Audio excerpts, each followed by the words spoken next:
The rain came down in sheets that November evening, each drop hitting the pavement like a tiny hammer on glass. Inside the warmth of her sedan, Margaret Chen gripped the steering wheel tighter than necessary, her knuckles white against the leather. She was late, again. The pharmacy closed in 15 minutes, and without her mother's medication, tonight would be another sleepless vigil. Watching the woman who raised her struggle to breathe, Margaret blinked hard, refusing to let the tears fall. She'd cried enough this year to fill an ocean. That's when she saw her, a figure hunched against the bus stop shelter. So still, Margaret almost mistook her for a pile of discarded blankets. But as the traffic light held her captive at the intersection, Margaret watched the bundle shift, revealing the pale face of a young woman, maybe 19 or 20, her lips tinged blue in the harsh glow of the street lamp. The girl's arms were wrapped around a backpack like it contained everything she owned. It probably did. The light turned green. Margaret's foot hovered over the gas pedal. The pharmacy. Her mother. Time was running out, but something made her pull over instead. "Hey," Margaret said, rolling down her window just enough to be heard over the rain. "You okay?" The young woman's eyes, hollow and dark-circled, met hers with a wariness that broke Margaret's heart. "I'm fine," she said, the lie obvious in her chattering teeth. Margaret knew that kind of fine. She'd been that kind of fine once, 20 years ago, sleeping in her car, after her father kicked her out for choosing college, over his expectations. She remembered the cold, the hunger, the crushing weight of having nowhere to go. "Listen," Margaret said, making a decision that would change everything. "I'm heading to pick up medication for my mom. There's an all-night diner next door. Let me buy you something hot to eat, please." The girl hesitated, and Margaret could see her calculating risks, measuring trust against desperation. "I don't have money," she finally whispered. "I'm not asking you for money. I'm asking you to let me help."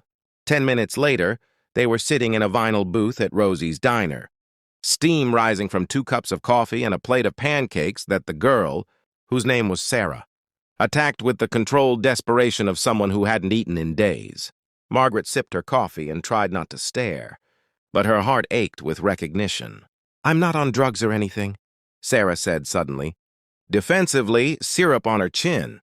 "I know that's what people think." "I don't think that," Margaret said gently. Sarah's shoulders sagged. "My foster placement fell through. I aged out of the system last month. I've been staying with a friend."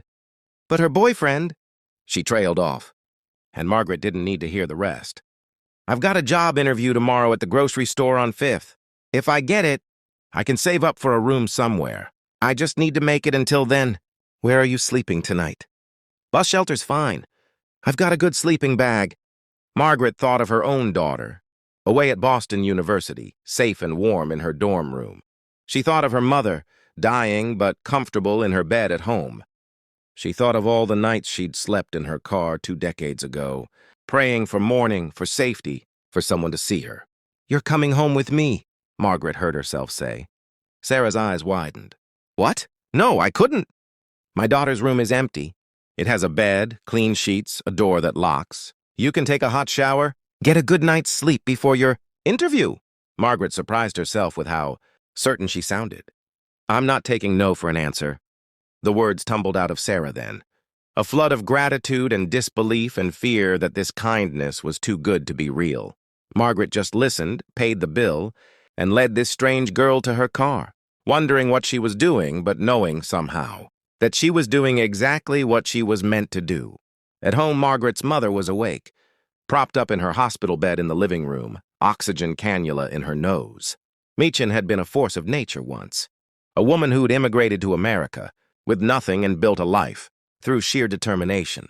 Cancer was stealing her breath but not her sharp eyes.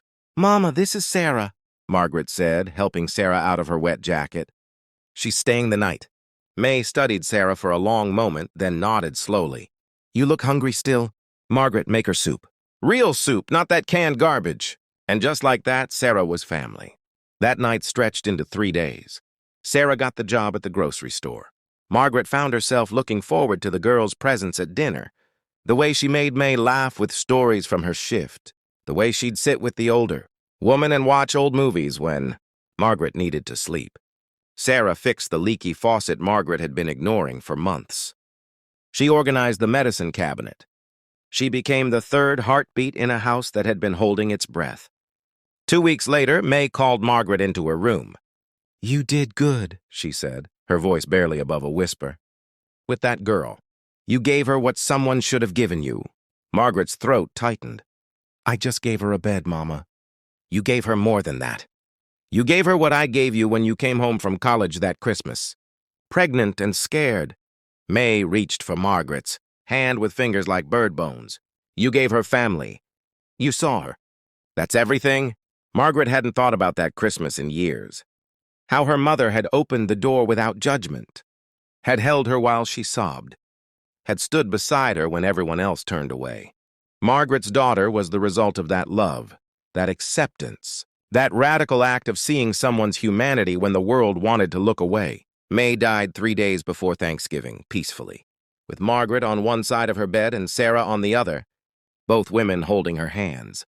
At the funeral, Sarah stood beside Margaret in a black dress they'd bought together, and when people asked who she was, Margaret said simply, "She's family," and she was. Not because of blood, but because of choice. Because kindness had built a bridge between two broken hearts, and that bridge had become a home. The grocery store manager came to the funeral, pulled Margaret aside afterward. "I wanted you to know," he said, "Sarah's one of my best workers. Smart, reliable, kind to customers. She's going places." Margaret found Sarah later, standing alone by May's grave. "Thank you," the girl said, tears streaming down her face. "For everything. For seeing me when I was invisible. For taking a chance on a stranger." "You were never a stranger," Margaret said, pulling her close. "You were just family I hadn't met yet." 6 months later, Margaret helped Sarah move into her first apartment. A tiny studio, but hers, paid for with money she'd saved. From her job and a promotion to assistant manager. They hung curtains together, assembled furniture, stocked the kitchen with basics. On the counter, Sarah placed a framed photo. The three of them at Thanksgiving dinner, May in her wheelchair, Sarah and Margaret on either side, all of them laughing at something long forgotten. "I'm going to pay it forward," Sarah said, looking at the photo. "Someday, when I see someone who needs help, I'm going to stop. Just like you did." Margaret hugged her tight. This girl who'd become a daughter in the space between desperation and hope. That's all any of us can do. See each other. Help each other. Be human together. Outside, the first snow of December began to fall. Soft and gentle, covering the city in quiet white. Margaret drove home through streets transformed by winter's touch. Past bus stops and shelters where other souls waited in the cold. She thought about stopping, about looking, about seeing. She thought about her mother's words. "You gave her everything." She thought about Sarah's promise, "I'm going to pay it forward."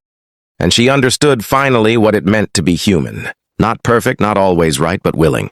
Willing to stop when the world said go. Willing to see when others looked away. Willing to build family from strangers, hope from despair, love from the simple act of choosing kindness when it would have been easier to drive past. The light ahead turned green, and Margaret drove on, carrying with her the truth that her mother had lived, and Sarah now knew we save each other, one small act of grace at a time, and in that saving, we save ourselves.